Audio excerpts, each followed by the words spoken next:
Join us and fight the good fight. So Haze is set in the kind of not too distant future, so about kind of 40 years on from now.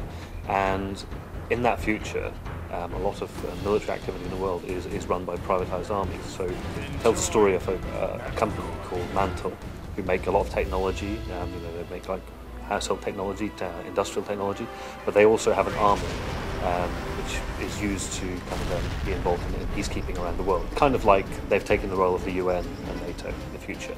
And you play the character of Shane Carpenter, who is a sergeant in Mantle's army, and this is really his first kind of taste of the hard end of combat.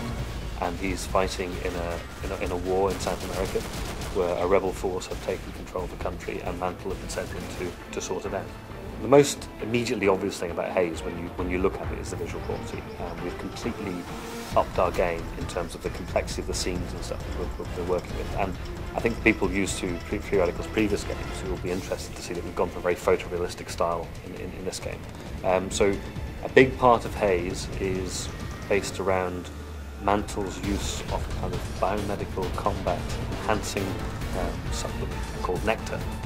And Nectar now in the game is something which is under complete control of the player. So you take the Nectar, it gives you extra abilities, and the Nectar also is an important part of the backstory of Haze. So the whole intrigue about what Mantle is about and how it deals with soldiers, this develops as you go through the game.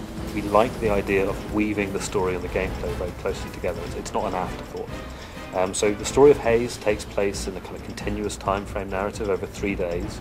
So Shane Carpenter goes into this war, he has initial impressions of it, you hit the ground running, you learn how to fight, but over those 3 days things change considerably for him. And there's an arc of narrative which takes him to some quite interesting places and will confront the player with a very different, more modern look at war than what's normal in video games, really.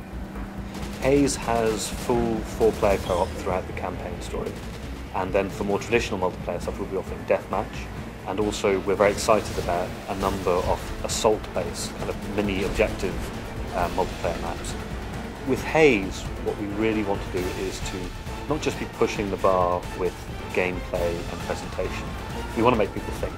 And for Haze, we're trying to examine more the feeling of the soldier in a war. You know, if you're fighting in a war, you need to somehow justify your actions. So in Haze, we cause the player to actually question that to some extent. Haze will be out the end of this year, so 2007.